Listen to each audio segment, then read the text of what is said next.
Ashes to ashes, dust to dust. From sand we came, to sand we'll return. No matter what we do, no matter how hard we try, one day we're living, the next we're clocking out for the long nap. We all know this, but still, the thought of death is extremely scary for most people. I think this is because, unlike most other things in life, we don't know anything about death.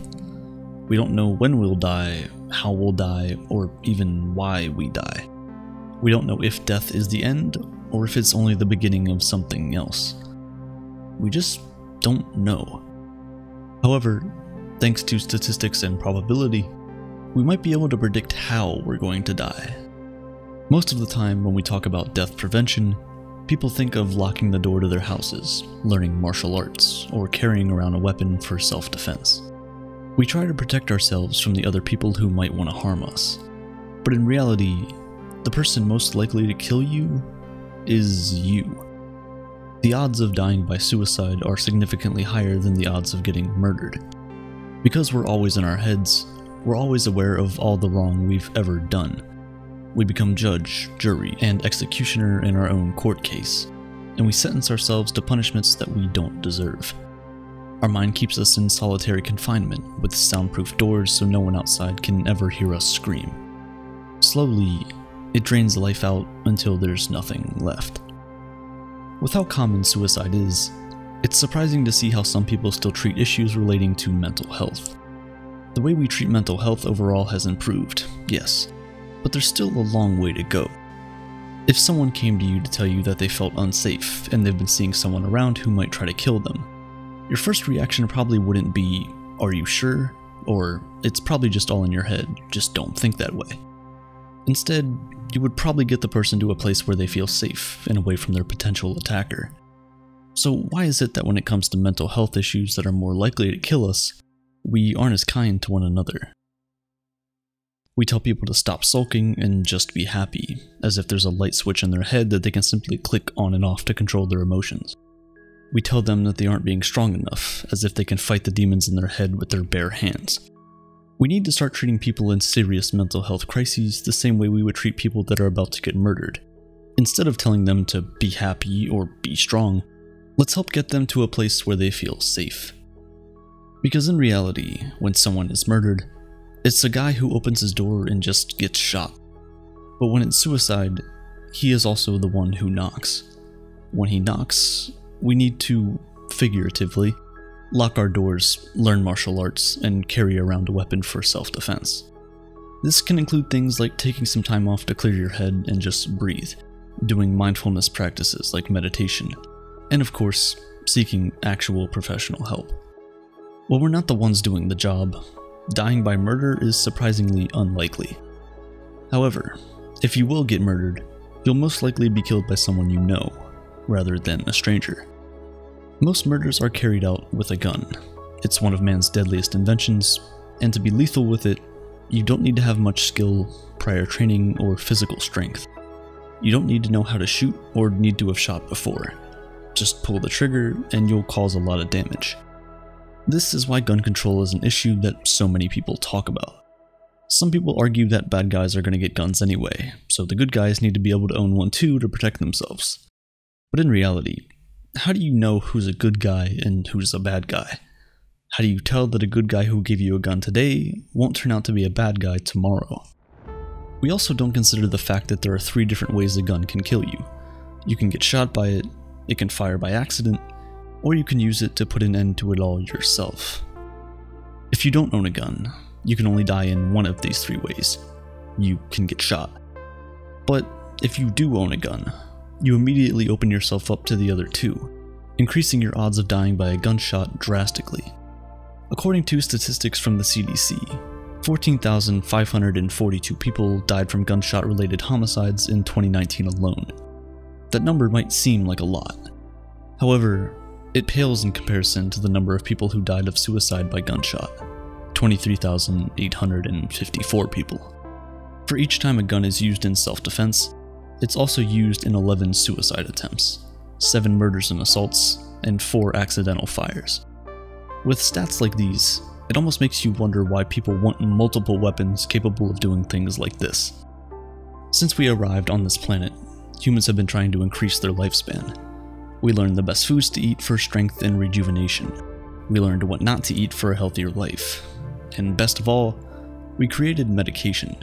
We learned how to use drugs and other forms of medicine to help treat, cure, and prevent our diseases.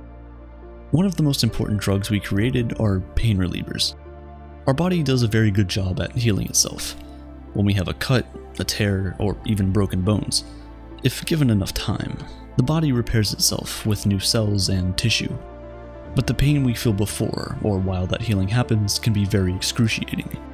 With pain relievers, we can reduce this pain drastically to the point to where we can keep going on with our daily activities while the injury heals. In 1775, opioids became a legal pain-relieving medicine, and in the 1860s, it was used to treat troops during the Civil War. However, something unexpected happened. Many of the soldiers that were treated with opioids became addicted to them, and in that moment, what was designed to heal us would soon also be able to kill us. Today, opioid overdoses account for 1 in 92 deaths in America. You are more likely to die from an opioid overdose than you are to die from a car crash, a gunshot, fire or smoke, or even a natural disaster. In New York alone, about 3,000 people die yearly from an opioid overdose.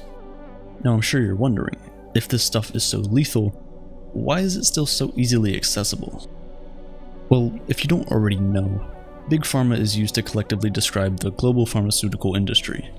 They're responsible for producing our medicine, which is a good thing. But these are companies, and companies are designed to make the most money, not for the general good of the public. Opioids tend to make a lot of money, so they convince everyone that opioids are essential, even though there are non-opioid painkillers that are much safer and not as addictive. But there's still more. Diseases like diabetes and HIV are deadly killers when mismanaged. But when properly managed with the right medication, people can lead a long and relatively healthy life even with them. However, this medication is extremely expensive for most people. Currently, it is estimated that 463 million people are living with diabetes all over the world. But unfortunately, a lot of these people are going to die because they simply cannot afford insulin. If you live in America, you don't have to worry about HIV as much. However, if you live in sub-Saharan Africa, you are at more risk. If you live in Eswatini, whose population is 27% HIV positive, you might want to be extra careful on whose bed you lie. As an American, however, there is one thing that you definitely need to worry about: obesity. If you're an American adult watching this video right now, there's a 1 in 3 chance that you're medically obese. Obesity is an American epidemic that isn't talked about enough. Well, it is, but most people tend to just shrug it off. With a predominantly sugary diet in the biggest fast food chains in the world, it's not surprising that over 36% of Americans are obese. And obesity isn't just a cosmetic concern. It puts you at risk of health problems, heart disease, high blood pressure, diabetes, and even cancer. Obesity is generally caused by eating too much and moving too little. So you would think eating too little and moving too much should solve the issue. And while for the most part it does, if you do this, you're going to die of nutritional deficiencies. Although a lot more attention is given to obesity, obesity and nutritional deficiencies cause almost the same number of deaths. In 2017, 7,740 people in America died of obesity. In the same year, 7,846 people died from nutritional deficiencies. Nutritional deficiencies are sometimes caused by eating disorders like anorexia. Although they can affect anyone, as a young woman, you are most at risk. This is in part because the world promotes being thin, when, in reality, being extremely slim and being extremely obese are equally dangerous. Accidents happen, and usually there's nothing we can do about it. And for some of us, that's sadly the way we're going to die.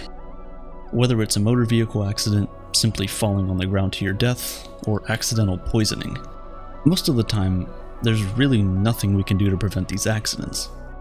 Yes, we can try to be safe, but sometimes things simply don't work out the way they're supposed to, and we come crashing to the ground. However, sometimes these accidents are not completely accidental. If you drink and drive, that's most likely how you're going to die. Technically, it will be described as an accident, but it would have been a very preventable one. Every one of us has a 1 in 3 chance of being involved in a drink and drive accident, whether as drivers or passengers. If you don't want to end up as a statistic, always make sure that you have a designated driver or order an Uber when you go out for a night of drinking. While dying in a drinking and driving accident is easily preventable, the thing that's most likely to kill you isn't. Cancer. Just as there's a 1 in 3 chance that you'll be involved in a drunk driving accident, there's also a 1 in 3 chance that you'll be diagnosed with cancer in your lifetime.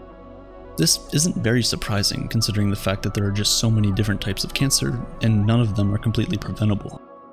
It's true that things like a healthy diet and exercise can reduce your chances, but it doesn't completely eliminate them. And for the most part, this is true for death in general.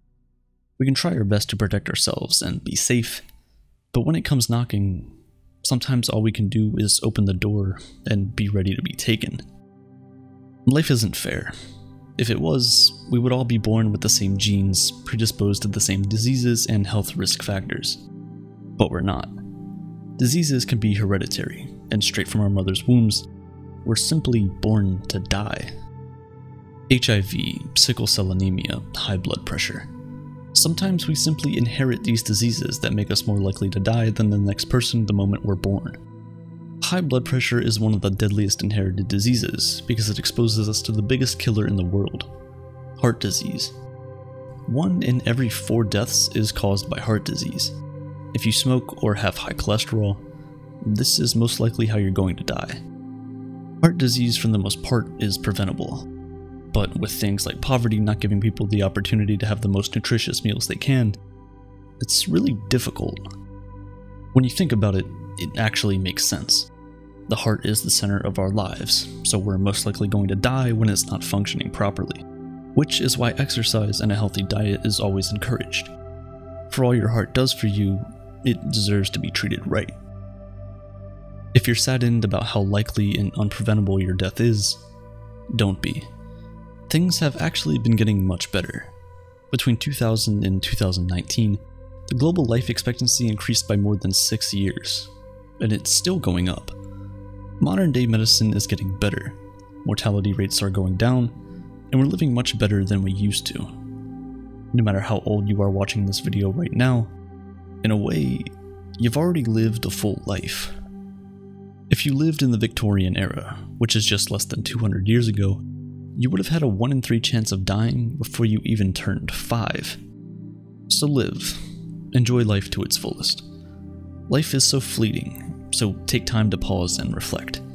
Be thankful for what you have and hopeful for what's to come. Ashes to ashes, dust to dust.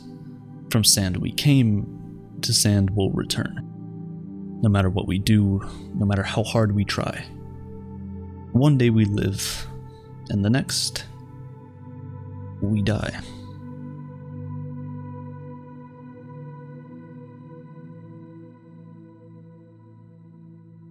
The thought of death scares many people, and understandably so.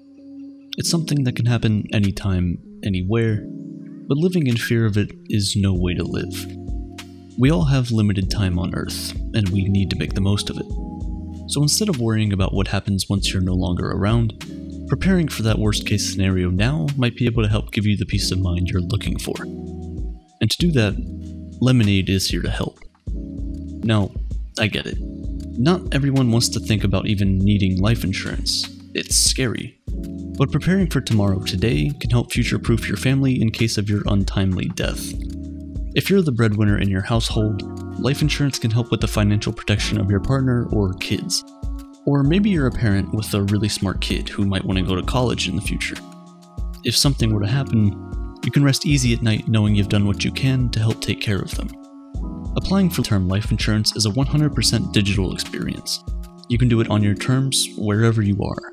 Starting at just $9 a month, it's some of the most affordable term life insurance on the market. You can apply to get up to 30 years in coverage in as little as 5 minutes by visiting lemonade.com/aperture. Your future self will thank you. You'll sleep better at night, and you'll be supporting my channel at the same time.